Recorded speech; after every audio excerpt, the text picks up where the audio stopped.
સીધા જઈએ હિંમતનગર. પ્રધાનમંત્રી નરેન્દ્ર મોદી સભાને સંબોધિત કરી રહ્યા છે અને આટલી મોટી સંખ્યામાં તમે બધા મને ફરી એકવાર આશીર્વાદ આપવા માટે આવ્યા છો.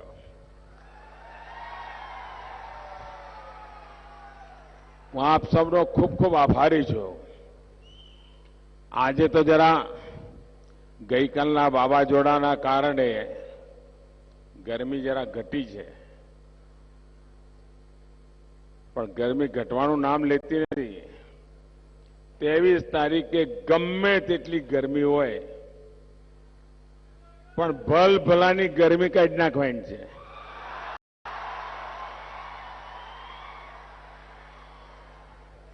પાકું ને?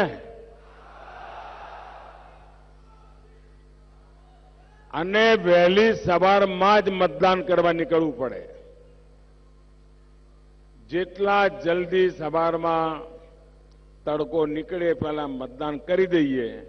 ન તો ઘણીવાર બહેનોને શું થાય કે રોટલા વોટલા બધું બનાવી પછી જઈશું, અને ત્યાં તો ગરમી એટલી ચડી ગઈ હોય કે પછી એમ થાય કે હાજે જઈશું, અને હાજે જવાવાળાની લાઈન એટલી મોટી થઈ જાય કે પછી એમ થાય કે હવે કોણ જાય. આવું થાય ને, તો એની ચિંતા આપણે બધાએ કરવી રહી. આ લોકશાહીનું પર્વ છે. આ ભારતના સન્માન અને સ્વાભિમાનની લડાઈ છે, અને ગુજરાતના ઉજ્જવળ ભવિષ્ય માટેની આ આપણી લડાઈ છે. અહીંયા અને દેશભરમાં જ્યાં જ્યાં પ્રાકૃતિક આપદા આવી છે, ભારત સરકાર, ગુજરાત સરકાર આપદાગ્રસ્તોની પૂરું ધ્યાન રાખી રહી છે. જે પરિવારોએ પોતાના સ્વજન ગુમાવ્યા છે એમના માટે મારી સંવેદના છે. અને કિસાન ભાઈઓને પણ અલગ અલગ રાજ્યોમાં અલગ અલગ નુકસાન થયું છે. સરકાર પૂરી तरह એમની કાળજી લેશે.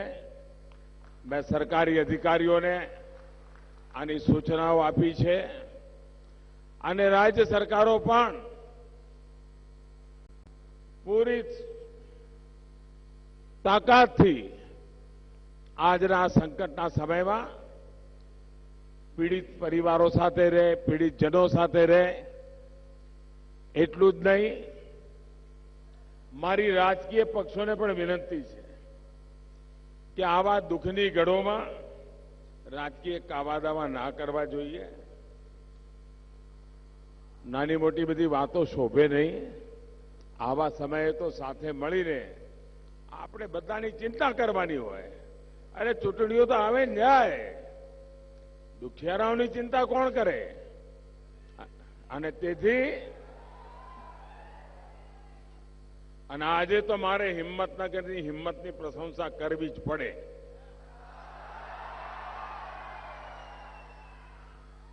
કારણ ગઈકાલે મને જયારે ખબર પડી, મેં કહ્યું કે તમે ચિંતા ન કરો ભાઈ, આ હિંમતનગર તે બધું કરી લેશે. અમારા દિલ્હીના અધિકારીઓ જરા ચિંતામાં હતા કે સાહેબ શું કરીશું. પણ ચિંતા જ નહીં કરવાની, આ તો બધા પહોંચી વળે એવા છે. ભાઈઓ બહેનો, આ ચૂંટણી કોણ લોકસભાનો સભ્ય બને, કોણ પાર્ટી જીતે, કોણ પાર્ટી હારે, એના માટે નથી. તમારા સંતાનોનું ભવિષ્ય કેવું બને એનો નિર્ણય આ ચૂંટણીમાં તમારે કરવાનો છે.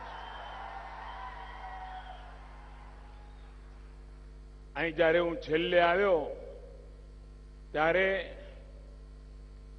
ઇઝરાયલના પ્રધાનમંત્રીને લઈને આવ્યો હતો. યાદ છે કે ભૂલી ગયા? અને સાબરકાંઠામાં ઇઝરાયલની મદદથી હોર્ટિકલ્ચરનું આપણે એક સેન્ટર બનાવ્યું અને જેમાંથી બધી વૈજ્ઞાનિક પદ્ધતિથી ખેતી કરવાનું કામ થાય છે. અને આપણા ઉત્તર ગુજરાતના ખેડૂતો ત્યાં ટ્રેનિંગ લેવા જાય છે. અને એનો લાભ મને યાદ છે, મહેસાણાથી એક બહેન આવ્યા હતા. વિધવા બહેન હતા. જ્યારે ઇઝરાયલના પ્રધાનમંત્રી કે તમને શું લાભ થયો, કે સાહેબ હું અહીંથી જે બધું લઈ ગઈ, જે શીખી અને જે ટીશ્યુ કલ્ચર લઈ ગઈ અને મારે ત્યાં કામ કર્યું, વર્ષે 1 કરોડ રૂપિયા કમાઉં છું. ઇઝરાયલના પ્રધાનમંત્રી આપણી જોડે સાબરકાંઠાની ધરતી પર આવ્યા હતા. એક જમાનો એવો હતો કે ભારતના પ્રધાનમંત્રીને સાબરકાંઠા આવવાની ફુરસદ નહોતી, પણ આ પ્રધાનમંત્રી એવો છે કે ઇઝરાયલના પ્રધાનમંત્રીને લઈ આવે. તમે મને કહો, નિકટ ભવિષ્યમાં તમને એવો કોઈ પ્રધાનમંત્રી દેખાય છે જે હિંમતનગરની ગલીઓ ઓળખતો હોય, સાબરકાંઠાની ગલીઓ જાણતો હોય, અરવલ્લીની જાણતો હોય, પંચવાલ લુણાવાડાના નામ જાણતો હોય? આ એક જ છે ને. તમારે હોય જ એમના નામથી બોલાવું ના બોલાવું. અને તમે હું જતો હતો બૂમ પાડો, એ નરેન્દ્રભાઈ ઉભા રહો ને મારે ત્યાં વાત કરવી, કહો કે ના કહો. અને બીજો કોઈ પ્રધાનમંત્રી હોય તો કઈ મેળ પડે? ના, તો સાદી સીધી વાત છે ભાઈ. મેળ પડે કઈ? તો પછી આપણે આ વખતે દિલ્હીમાં फिर एक बार અને આપણો આ ગુજરાતમાં કોઈ જમાનો તો જનસંઘનો ગજ નહોતો વાગતો, ભાજપનો નહોતો વાગતો, પણ હિંમતનગર નગરપાલિકામાં વાગતો હતો. એ વખતે હિંમતનગર આપણી જોડે ઉભું રહેતું હતું જ્યારે આપણું કોઈ ગજુજુ નહોતું. અને એટલે હિંમતનગર અને બોટાદ આ 2 જગ્યાઓ એવી હતી કે જેણે સમગ્ર ગુજરાતને હંમેશા રાજકીય દિશા દેખાડવાનું કામ કર્યું હતું. ભાઈઓ બહેનો, આપણે બધા ગુજરાતમાં, હું આટલા બધા વર્ષો રહ્યો તમારી જોડે, જે કંઈ મારાથી બનતું હતું મેં કરવાની પૂરી કોશિશ કરી. આટલા બધા વર્ષ તમારી વચ્ચે રહ્યો, કોઈ દાગ લાગ્યો છે ભાઈ? તમને નીચું જોવું પડે એવું કાંઈ થયું છે? પહેલા આપણે અંધારામાં રહેતા હતા, વીજળી ઘેર ઘેર આપણે પહોંચાડી હતી કે નહોતી પહોંચાડી? આપણે ત્યાં નદીઓના પાણી દરિયામાં જતા હતા, સુજલામ સુફલામથી પાણી વાળ્યા કે ના વાળ્યા? નેવાના પાણી મોભે ચડાવવાની તાકાત આપણામાં છે ભાઈ. અને દેશને હવે ખબર પડી, પણ તમને તો બરાબર ખબર છે ને ભાઈ. આપ વિચાર કરો, સાબરકાંઠા જિલ્લો બહુ મોટો છે, પહોંચાતું નહીં, એ બધી વાતો થતી હતી કે નહોતી થતી? અરવલ્લી જિલ્લો કોણે બનાવ્યો? બન્યો કે ના બન્યો? 2004 થી 2014 દિલ્હીમાં રિમોટ કંટ્રોલ વાળી સરકાર હતી. અને આ રિમોટ કંટ્રોલ કોની પાસે હતો? કોની પાસે હતો ભાઈ? આ 10 વર્ષમાં ગુજરાતનું જેટલું નુકસાન કરી શકાય એ દિલ્હીવાળાએ કર્યું તો કે નહોતું કર્યું? ગુજરાત તો જાણે હિન્દુસ્તાનમાં નથી એવો વ્યવહાર કર્યો તો નહોતો કર્યો?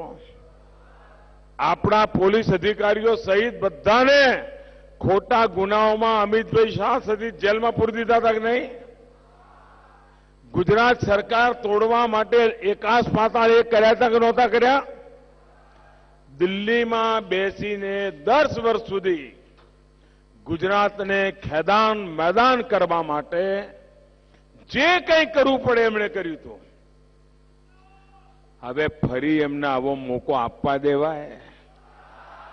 જરાય તક અપાય?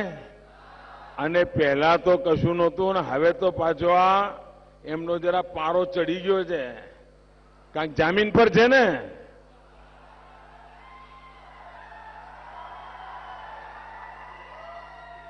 એમને એ છે કે આ ગુજ્જુ આ ચા વાળો અમારા આવા પરિવારને ખાનદાનને 4-4 પેઢીથી અમે દેશમાં રાજ કર્યું અને અમને જામીન લેવા પડે એવું કરી નાખ્યું. આખું પરિવાર જામીન પર છે ભાઈ. બોલો હવે 2014માં તમે મને બેસાડ્યો, દરવાજા સુધી લઈ ગયો.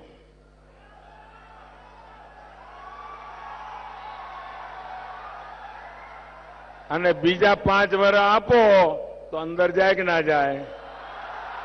કાયદેસર જાય કે ના જાય?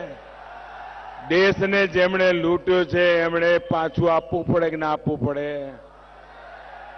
અને તમે મને એના માટે તો મોકલ્યો છે, નહીં તો આપણે તો સાબરકાંઠામાં ક્યાં ભૂખે મરતા હતા. ભાઈઓ બહેનો, 5 વર્ષ સુધી ઈમાનદારીપૂર્વક દિલ્હીમાં આપે મને મોકલ્યો.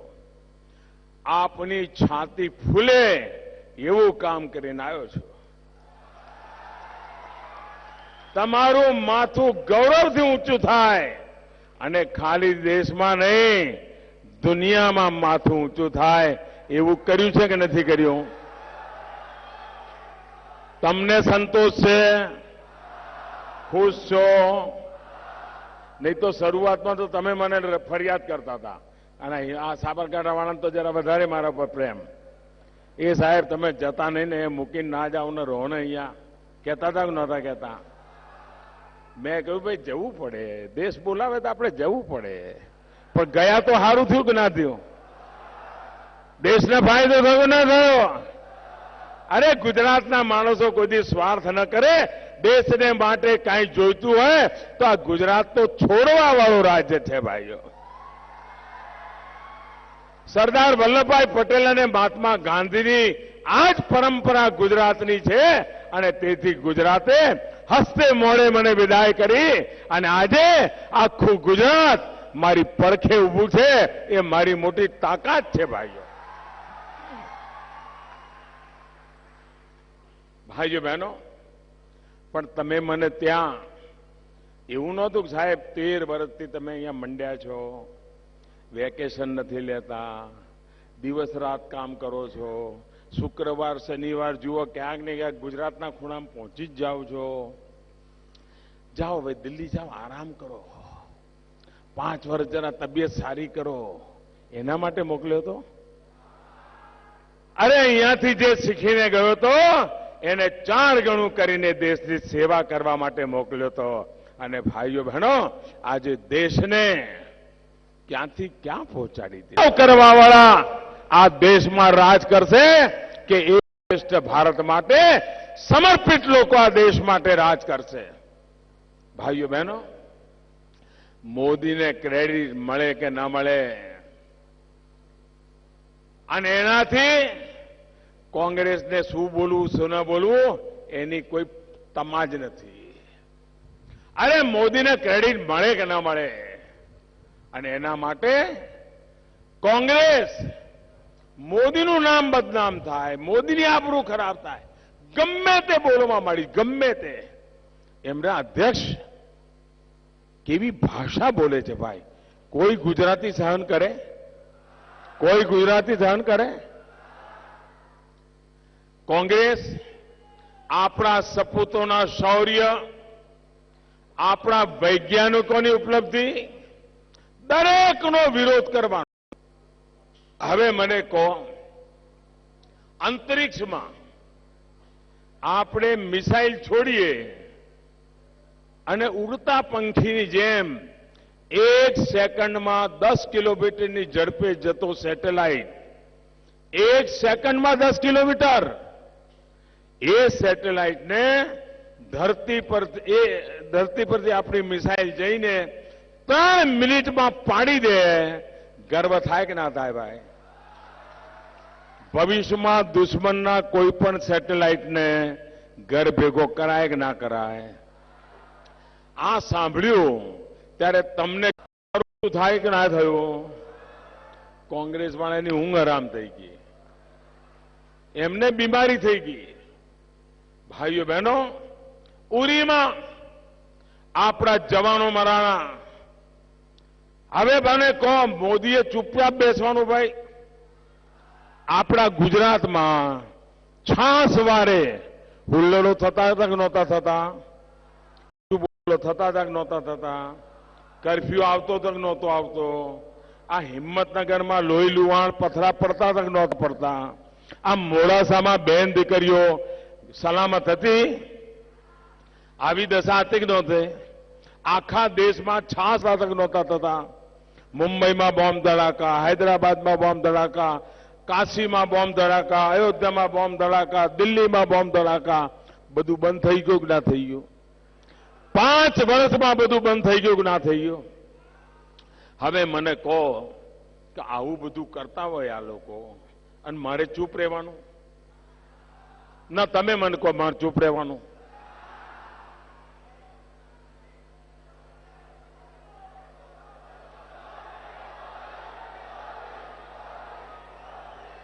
હવે ઉરીમાં આપણા જવાનોને મારી નાખે, આ મોદી ચૂપ રહે ભાઈ? એને ફાવે? અરે આ ગુજરાતની માટીએ મને મોટો કર્યો છે ભાઈ. આ સરદાર સાહેબની ભૂમિ છે અને આપણે સર્જિકલ સ્ટ્રાઇક કરી. આપણા જવાનો ગયા, દાંત ખાટા કરીને પાછા આયા. એમને તકલીફ થવા માંડી, કોંગ્રેસ વાળાઓને. હમણાં પુલવામામાં તમે મને